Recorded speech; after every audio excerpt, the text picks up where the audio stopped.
Sir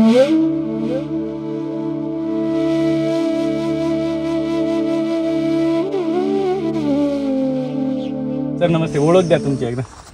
मी दशरथ शहाजी पाटील, शिरगाव तालुका तासगाव, जिल्हा सांगली. बरोबर. Sir आज आपण या बागेमध्ये बघतोय, बरोबर. किती बागे आणि कोणती व्हरायटी? ही आपली संपूर्ण 5 एकर क्षेत्र आहे. त्यापैकी हा 20 गुंठ्याचा SSN चा. ओके. आज किती दिवस झालेले?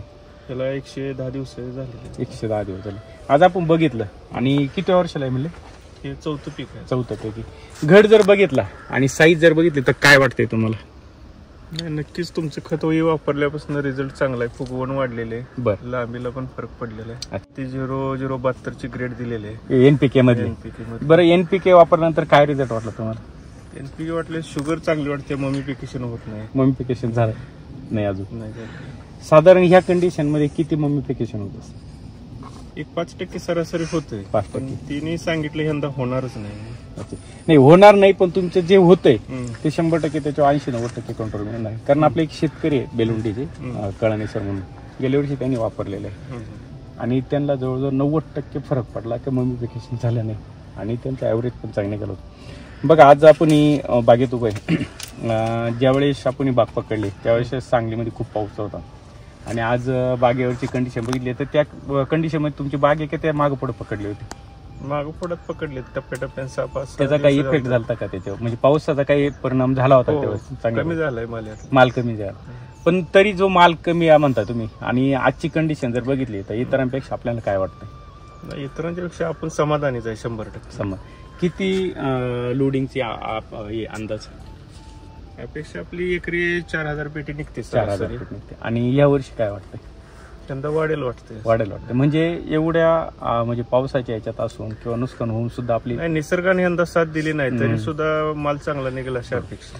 आणि साधारण आज आपण म्हणजे आपलं एप्रिलचं काम नाही झालेलं, बरोबर नाही? एप्रिल नाही वापरलेलं. एप्रिल छाटणीपासून काम नाही झालं. आपण आज किती सेटिंग मध्ये गेल्यानंतर वापरले? सेटिंग पासून पुढे झालेले. म्हणजे तुम्हाला आयडिया लेट आलेली आणि गणेश सर इथं मार्गदर्शन केलं, बरोबर नाही? तर लेट आयडिया येऊन सुद्धा तुम्हाला काय वाटतं? समजा एप्रिलला आपण हे काम केलेलं नाही, हेच जर एप्रिलला केलं असतं तर कसं वाटलं? म्हणजे काय चित्र असतं पुढे? अजून फरक पडला असता. म्हणजे काय माहिती का सर, ज्यावेळेस आपण काम करतो प्रॉपरली जर ट्रीटमेंट केली पहिल्यापासून तर शेवटपर्यंत तर 100% रिझल्ट पण तसेच येतात. तरी सुद्धा आपण आज अर्ध्यावरून काम सुरू केलं असं म्हणावं लागेल आणि तरी सुद्धा एवढा सुंदर रिझल्ट तुम्हाला आले, इतके समाधानी तुम्ही आहात, बरोबर? तर किती बेस्ट डोस गेला असं आपण चालतं जरा बघूया. झाडांची साईज वगैरे ज्यावेळेस तुम्हाला माहित झाली तिथून पुढे कसं तुम्ही सुरुवात केली, काय बेस्ट डोस केलेला आहे, कोणते कोणते लिक्विड आपण देतोय त्यांना? आपल्या कंपनीचे SBTचं कृषी धन ग्रीन भूमी किती भरलेले आहे आपण? कृषी धन एकरी 6 पोते टाकलेत आणि ग्रीन भूमी ते 2-2 टाकले. तर इथून मागे तुम्ही बाग करताय, दीर्घ अनुभव आहे तुम्हाला चांगला. तर दरवर्षीच्या अनुभवामध्ये या अनुभवामध्ये काय फरक वाटतो? नाही, ते खताची क्वालिटी चांगली आहे, विरगळायला म्हणा आणि ते मातीआड जर झालं ना भरपूर. सर्वात महत्वाचं आता तुम्ही जो शब्द मांडला की मातीआड झालं पाहिजे. हो, मातीआड. बरेचसे शेतकरी काय करतात का आपण ज्यावेळेस खत टाकतो ते वर टाकतात, अशी मातीवरती अशी वर टाकून देणार आणि पाणी सोडून देणार ड्रिपच्या खाली, पण ते जेवढा रिझल्ट यायला पाहिजे तेवढा येत नाही. आणि मग काय होतं, शेतकरी म्हणतात का रिझल्ट नाही आला, माल कमी, म्हणजे एवढं आपण प्रॉपर काम केलं तरी आपल्याला थोडासा रिझल्ट कमी आला, खताची प्रॉपर हे नाही. तर सर्वात महत्वाचं काय, कोणतंही खत असे ना, सेंद्रिय असू द्या किंवा रासायनिक असू द्या, हे मातीआड झालं तर तेवढे रिझल्ट जबरदस्त येतात, बरोबर नाही? आता तुमचे मित्र आहे, सर या सरपंच साहेब आहे, तुमची एकदा ओळख द्या. मी दत्तात्रय मारुती पाटील, शिरगाव. बरं, आता तुम्ही मित्र आहात दोघे जण, बरोबर की नाही? तुम्ही पण SBT वापरताय ना? ह्या बागेबद्दल आता समजा तुमचा भाग जो आहे हा आगार मानला जातो, बरं की? तर काय वाटतं, म्हणजे परिसरातल्या बागेमध्ये आणि आपल्या बागेची ह्या बागेची तुलना केली किंवा परिसराच्या बागेची तुलना केली तर कसं वाटतं? चांगला फरक वाटतो, जबरदस्त.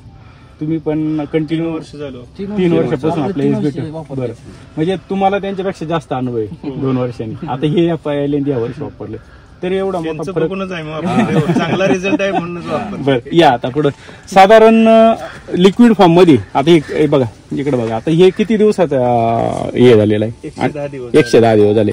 आणि साईज जर बघितली प्रॉपर तर, आणि इथं बघा, या तुम्ही, या ना पुढे, या ना, हा लांबी बघा साईज. आता हा SSN आहे. हे जे मनी आहेत ना, हे तुमचं बघ, तुमचं आता तुम्ही दरवेळेस बघताय, त्यात तुम्हाला काय चेंजेस वाटतंय का मन्यांमध्ये वगैरे? चेंजेस वाटतात की शुगर जास्त म्हणजे लवकर भरायला लवकर भरायला लागली. साईजला आणि लांबीला फरक फरक पडणार. बरोबर. आणि समजा शुगर लवकर आली, साईज लवकर आली, आणि समजा मार्केटला 4-8 दिवस अगोदर माल निघाला तर रेट वाढून राहते तेव्हा जाणार ना. म्हणजे तुमचा कालावधी पण कमी होऊ शकतो. बरोबर की नाही? आज समजा तुम्ही NPK ची एकच ग्रेड वापरली आपली 0072, याच्याबरोबर जर समजा तुम्ही कॅल्बोर कॅल्बोर जर दिलं तरी आणखी तुम्हाला याच्यामध्ये रिझल्ट मिळणार आहे. आणि गेल्या वर्षी जे आपले शेतकरी त्यांचा अनुभव स्वतःचा असा आहे तर त्यांनी आपल्या 072च्या ज्या ग्रेड वापरल्या त्यामुळे त्यांना 100% रिझल्ट आला आणि मम्मीच झाले नाही. आपण ह्या बाजूने जरा थोडस किंवा खालून जर बस बघितलं खाली इथं बसा आणि खालून तुम्ही एकदा बघा, म्हणजे अतिशय प्रतिकूल परिस्थितीत, बरोबर नाही, या वर्षी एवढी सुंदर बाग झालेली. आणि पानं बघा तुम्ही, कोणत्याही पानावर ट्रेस नाही किंवा काही नाही, एकदम रफ पाणी. तर एक सर्वसाधारण काय काय ट्रीटमेंट केलेली आणि कोणत्या पद्धतीने केली त्याचं एक थोडंसं मार्गदर्शन आपल्या शेतकऱ्यांना द्या. बेसल डोस तुम्हाला मग कृषीधन ग्रीन भूमी आणि सॉइल वगैरे किती गेलेले? सॉइल ते कॅन दिलंय की आपला 20 लिटरचा कॅन दिला तुम्ही देताय त्यांना मार्गदर्शन? 2 लिटर वापरलेलं आहे. 2 लिटर प्रत्येक एकरी. NPKच्या बद्दल काय वाटतं? समजा तुम्ही इतर वॉटर सोल्युबल पण वापरताय किंवा वापरत असेल इथून मागं, बरोबर नाही, तर त्याच्यामध्ये आणि याच्यामध्ये काय फरक वाटतो समजा रिझल्टच्या बाबतीत आणि किती दिवसात येतो? हे तुमचं जे प्रोडक्ट वापरायचं ना, अपटेक फास्ट होती. अपटेक फास्ट होतो, सर्वात महत्त्वाचं ते. आणि विषय काय माहिती आहे सर, तुम्ही कोणतेही वापरा, त्याचं अपटेक नाही झालं ते जमिनीत पडून राहतं आणि जमिनीत पडून राहिलं का त्याचं कार्य संपून जातं, मग ते उपयोगच होत नाही ना. आपलं सॉइलचं कार्य तीच आहे. सॉइलचं सॉइलचं कार्य तीच आहे आपलं. जमिनीत जे तुम्ही टाकताय काही असा ना त्यामध्ये त्याचं अपटेक झालं पाहिजे, ते पिकाला अपटेक झालं पाहिजे, पिकात ते गेलं पाहिजे तर त्या पिकाला त्याचा उपयोग होणार आहे. समजा तुम्ही सोडताय आणि त्याचा काहीच उपयोग होत नाही तर सोडून त्याचा म्हणजे फायदाच नाही ना काही. बरोबर. तर सर्वात महत्वाचं आपलं सॉइल जे आहे ते चिलेट करतं, कोणतंही खत असू द्या किंवा कोणतंही असू द्या, ते चिलेट करतं आणि पांढरी मुळी वाढून झाडाचं अपटेक वाढवलं जातं. अपटेक वाढलं का झाड हे सदृढ होतं आणि अशा प्रकारचे चित्र तुम्हाला पाहायला मिळतं, बरोबर. तर आता हा प्लॉट आणि अजून एक तुमचा ब्लॅकचा आहे, बरोबर. खाली आहे अजून तिथं कोणता आहे? सुपर आहे. सुपर आहे, माणिकच्या म्हणा. सर्व बागेंवरती आपली ही ट्रीटमेंट, बरोबर. तर खूप छान अशी माहिती दिली. आता हीच माहिती आपल्या परिसरातल्या शेतकऱ्यांना लागत असेल तर तुमचा एक नंबर द्या. माझा नंबर 88 30 59 14 45. बरोबर. आणि इथं मार्गदर्शन करताय आपले गणेश सर. तर गणेश सर तुमच्या शॉपचं नाव आणि एक नंबर द्या आपल्या शेतकऱ्यांना. नमस्कार, माझं नाव गणेश पाटील. शॉपचं नाव माही कृषी सेवा केंद्र शिरगाव. Mobile number 89 99 70 76 97.